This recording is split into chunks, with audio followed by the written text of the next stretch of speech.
নির্মম গণহত্যার পর প্যালেস্তানীয়দের ভাতে মারছে ইসরায়েল। গাজা ভূখণ্ডে অধিকাংশ এলাকা বোমা বিধ্বস্ত। সেই সমস্ত জায়গা ছেড়ে দক্ষিণে মিশরের দিকে পালাচ্ছেন কয়েক লক্ষ গাজাবাসী। এখানে খাদ্য সহ কোনো ত্রাণ ঢুকতে দিচ্ছে না ইসরায়েল।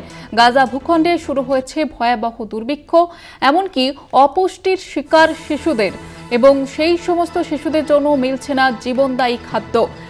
এবং ইতিমধ্যে রাষ্ট্রপুঞ্জের তরফ থেকেও কিন্তু বলা হয়েছে যে গাজায় ত্রাণের জন্য হাহাকার এবং অপুষ্টিতে ভুগছেন সেখানকার শিশুরা, তাদের জীবন সংকট। এবং এই পরিস্থিতিতে যেমনটা জানা যাচ্ছে যে প্যালেস্তানীয়দের এবার ভাতে মারছে ইসরায়েল। গাজা ভূখণ্ডে অধিকাংশ এলাকা বোমা বিধ্বস্ত এবং সেই সমস্ত জায়গা ছেড়ে দক্ষিণের মিশরের দিকে পালাচ্ছেন কয়েক লক্ষ গাজাবাসী, এবং সেখানে খাদ্য সহ কোনো ত্রাণ ঢুকতে দিচ্ছে না ইসরায়েল, এমনটাই জানা যাচ্ছে। এবং গাজা ভূখণ্ডে শুরু হয়েছে ভয়াবহ দুর্ভিক্ষ, অপুষ্টিতে ভুগছে সেখানকার শিশুরা, এবং রীতিমতো গোটা গাজা জুড়ে হাহাকার দেখা দিচ্ছে। গাজা ভূখণ্ডের অধিকাংশ এলাকা যেহেতু বোমা বিধ্বস্ত, সেসব জায়গা ছেড়ে দক্ষিণে মিশরের দিকে পালাচ্ছেন কয়েক লক্ষ গাজাবাসী, যেখানে খাদ্য সহ কোনো ত্রাণ সামগ্রী ঢুকতে দিচ্ছে না ইসরায়েল, এমনটাই জানা যাচ্ছে।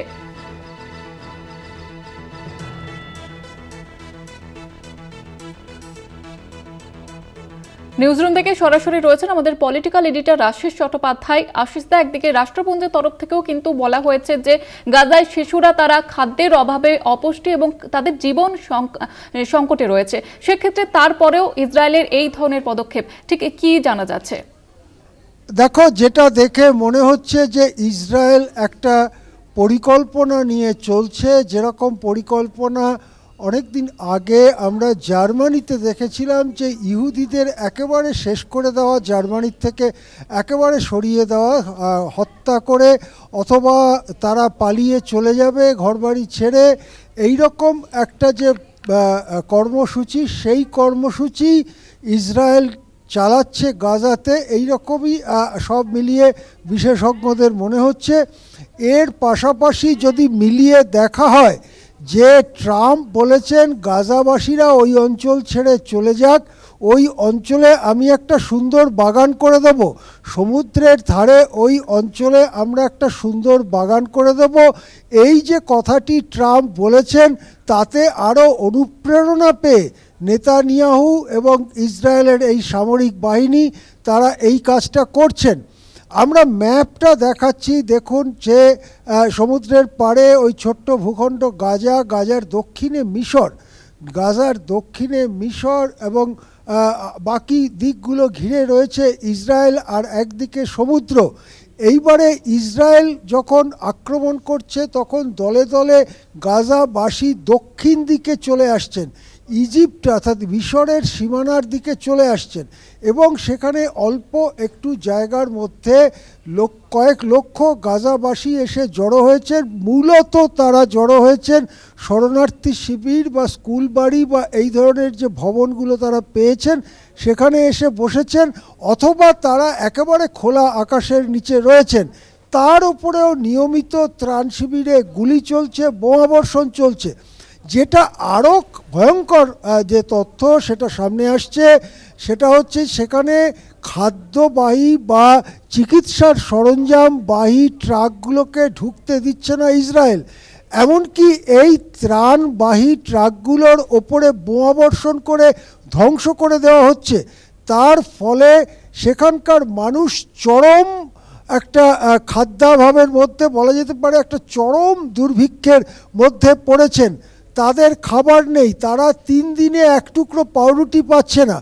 এই অবস্থায় যেটা বলা হচ্ছে যে শিশুরা তারা খাদ্য না পেয়ে অপুষ্টিজনিত যে ভয়ঙ্কর সব রোগ হয় সেই রোগে ইতিমধ্যেই ভুগছেন, কিন্তু তাদের সেই অপুষ্টিজনিত রোগ তো মূলত পুষ্টি দিয়েই ভরাট করতে হয়, মানে সারাতে হয়, সেটা তো কোনো ওষুধের ব্যাপার নয়। কিন্তু সেই শিশুদের জন্য যে অপুষ্টিজনিত রোগ সারাবার জন্য যে খাদ্য পাঠানো হচ্ছে, সেই খাদ্য পৌঁছতে দিচ্ছে না ইসরায়েল। ফলে এর মধ্য দিয়ে গাজার প্রায় 6 লক্ষ অধিবাসী, তার মধ্যে মোটামুটি 1-1.5 লক্ষ ইতিমধ্যেই নিহত হয়েছেন বলে মনে করা হচ্ছে। বাকি যারা ছিলেন তাদের মধ্যে অনেকেই পালিয়ে গিয়েছেন, কেউ সিরিয়া চলে গেছেন, কেউ মিশর চলে গেছেন। যদিও সিরিয়া মিশর তাদের সীমান্ত খুলে গাজাবাসীদের নিতে রাজি নয়, এই অবস্থায় একটা ছোট জায়গার মধ্যে প্রায় 4 লক্ষ গাজাবাসী আটকে পড়েছেন। তারা অধিকাংশ খোলা আকাশের নিচে রয়েছেন।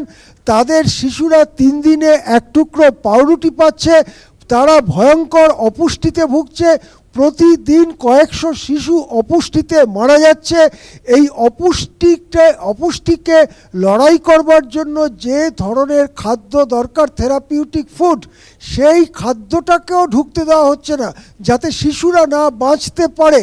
এই রকম ভয়াবহ একটা অবস্থা চলছে এবং সেখানে রাষ্ট্রপুঞ্জের বারবার বক্তব্য সত্ত্বেও, বিভিন্ন দেশের বারবার আবেদন সত্ত্বেও ইসরায়েল কোনো কথায় কান দিচ্ছে না এবং এই যুগের, বর্তমান যুগের একটা ভয়ঙ্কর গণহত্যা আমাদের চোখের সামনে ঘটছে। গাজায় সেই ঘটনা আমরা দেখতে পাচ্ছি। হ্যাঁ, ধন্যবাদ জানাবো আশিস দা। আমাদের সঙ্গে নিউজরুম থেকে সরাসরি ছিলেন আমাদের পলিটিক্যাল এডিটর আশিস চট্টোপাধ্যায়।